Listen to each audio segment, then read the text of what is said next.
Jeff Harvie from Down Under Visa. We are Australian registered migration agents here in the Philippines, Manila, and we specialise in doing visas for couples. This is Australians who are involved with, married with, living with, etc.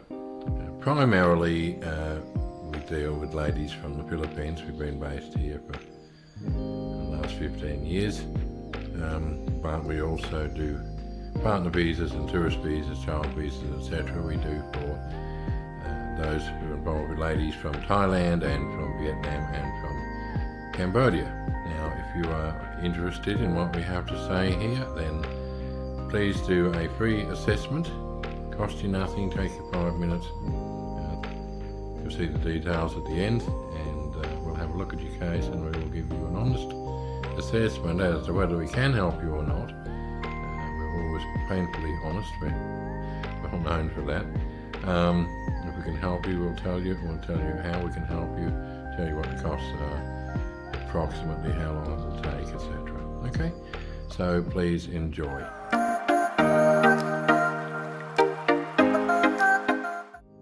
Tourist visas are also known as visitor visas. Some people call them holiday visas. I find it a bit of a strange term because it's not, I don't know, the holidays when you go off and go to Disneyland or something like that and come back and go, wasn't it a fabulous holiday? Especially in our particular case, it's for, well, I mean, our clients are not people going off to see the kangaroos or check out Ayers Rock. They are there to spend time with the person they're fallen madly in love with. Now, it is a temporary visa. It is not a visa for staying for very, very long periods of time. Do not ask me, unless you like to be told no, do not ask me about staying for a year.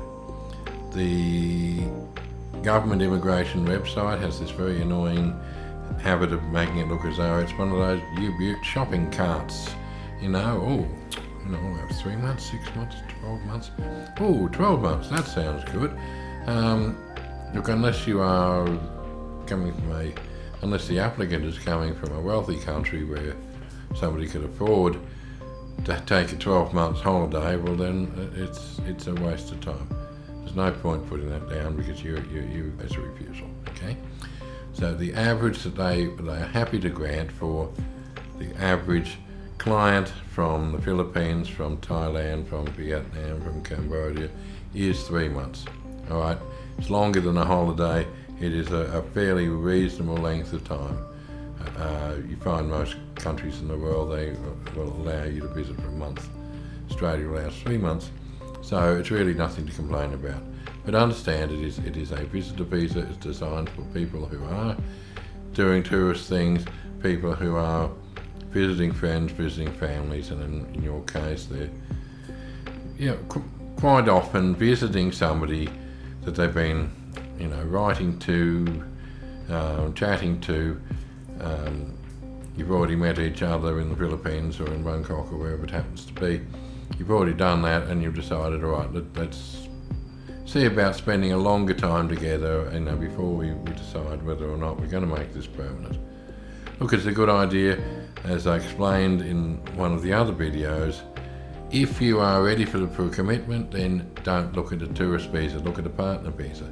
But don't look at a partner visa if you're still in that, look, I think she's probably the one, but I'm not ready to commit.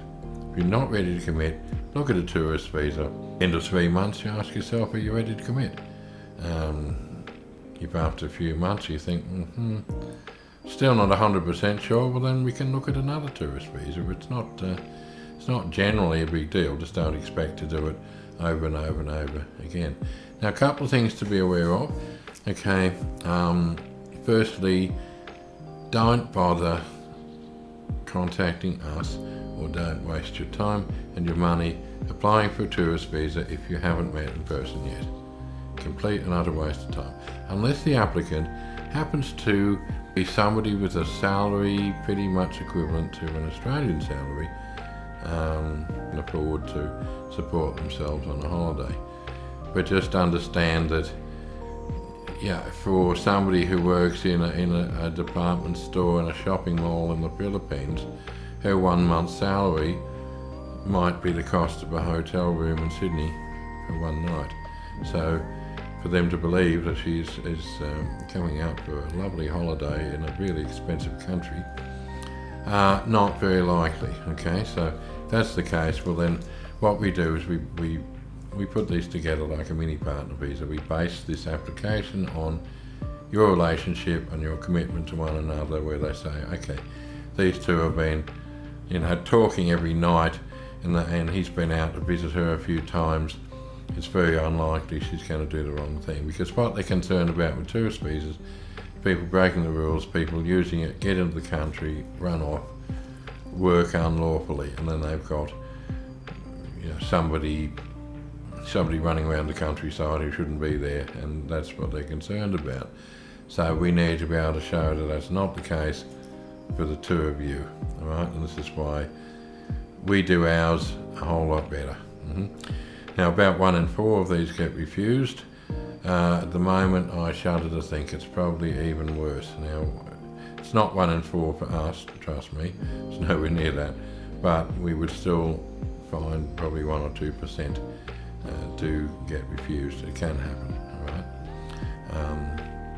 And the other thing is, if you do have a refusal, look, I'm sorry to tell you this, but it's close to impossible to get them to reverse their decision unless the situation of the applicant has changed very, very drastically. So we put together an honest application, and they refuse it, well, chances are, that's it, and this is where you either forget it, or you look at the partner visa option. So that's why it's extremely important not to mess about with this, because you don't get umpteen chances to tourist visas. You try to get it right the first time, or it won't happen. Now, okay, it's a visa for coming to visit Australia, visit, leave. She can't work. No, she can't do anything like that. All right, so she's there to spend time with you, and then at the end she's meant to go back. Now, there is nothing wrong with somebody with a tourist visa, as long as there's no condition on it that says you can't, marrying and applying for a partner visa. But if this is what you want, then please look at a partner visa and look at it straight away, and look at it right from the start. Don't say we'll get a tourist visa and then, somewhere towards the end we might go, oh, hey, let's get ourselves a partner visa. We've got 3 weeks left. Let's put together an extremely detailed and complicated application, and let's organise a wedding, and let's do all of this and do it all before this visa runs out. That's a really silly idea, and it'll come back and bite you in the proverbial very, very, very hard. If you want a partner visa, look at partner visas. All right? If you are not committed and you're not planning on her staying, or him staying permanently, then look at a tourist visa. Look at a tourist visa, they visit, and then at the end they go back. If you're committed, look at a partner visa. Okay? Look, please get an assessment at the end of this. It'll take you 5 minutes. Get an assessment. We'll tell you if it looks like you've got a strong case or not.